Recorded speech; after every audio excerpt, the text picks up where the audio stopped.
ma haysataa baasaboor Soomaali? hadday jawaabtu tahay haa, waxaa jira hal arrin oo muhiim ah inaad ogaato. baasaboorka Soomaaliga waxaa ku qoran gender, laakiin wadamada kale baasaboorkooda waxaa ku qoran sex. waa kuwan wadamada deriska ah sida Kenya, Uganda, Ethiopia iyo Suudaan waxaa ku qoran baasaboorradooda sex. wadamada muslimka ah sida Yaman, Sacuudi Carabiya, Midowga Imaaraadka Carabta iyo Qatar waxaa ku qoran sex. wadamada reer galbeedka ah sida USA, UK, Canada iyo Norway waxaa ku qoran sex. haddaba maxaa baasaboorka Soomaaliga loogu qoray gender?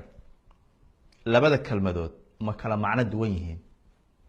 aan ku bilowno qaamuuska Ingiriiska ee Oxford sida uu ku macnaynayo labadan kelmadood.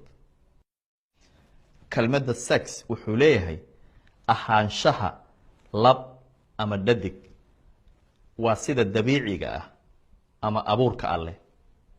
kelmadda genderna waa ahaanshaha lab ama dhadig, gaar ahaan iyadoo la tixgelinayo sida uu qofku isu arko ama bulshada uu ku dhex nool yahay ay u arkaan. taas macnaheedu waxa weeye waxaa jiri kara wax aan lab iyo dhadig ahayn. sidoo kale cilmi baarayaasha arrintan ku takhasusay waxay sheegaan in kelmadda gender sanadahan dambe ay fasirayso jiritaanka wax aan ahayn lab iyo dhadig. haddaba diinta islaamku sidee bay u aragtaa arrintan?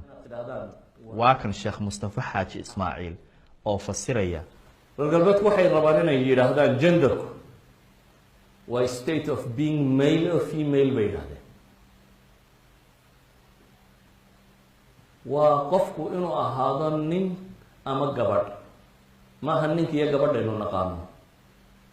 waxay leeyihin waa dowr ijtimaaciya ee dowr biologia maaha. innagu ninka iyo gabadha waxaynuu naqaanaa qof qaab ilaahay u abuurayna gabadh baynu dhahnaa, qof qaab kale ilaahay u abuurayna nin baynu dhahnaa. kani ma aha. si kale haddaan u tilmaamo, waxa weeyaan gabadha waa la ninayn karaa. tacbiirku si fududba, gabadha waa la ninayn karaa, ninkana waa la gabadhayn karaa. walidalik ayay waxay qabaan insaanka bulshada iyo qaabkay ula dhaqanto ayaa ama nin ka dhiga ama gabadh ka dhiga.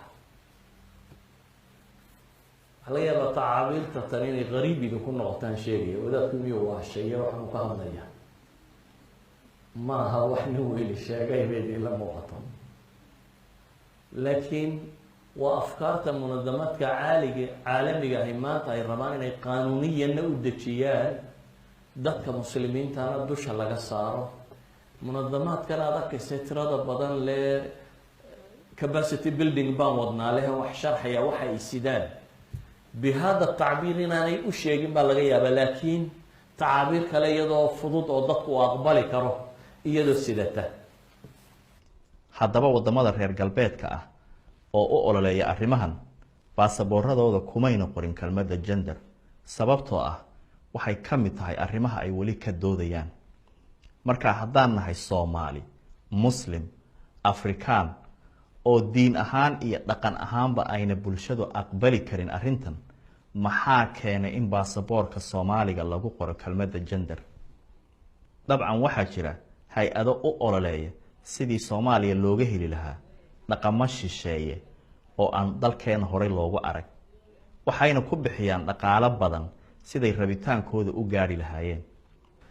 sidaa daraaddeed in baasaboorka Soomaaliga dad shisheeye inuugu qoraan kelmadda gender waxay caddaynaysaa in haddii aynaan hurdada ka kicin, danaheenna iyo mustaqbalkeennana gacanta ku dhigin, sidii la doono la inaga yeeli.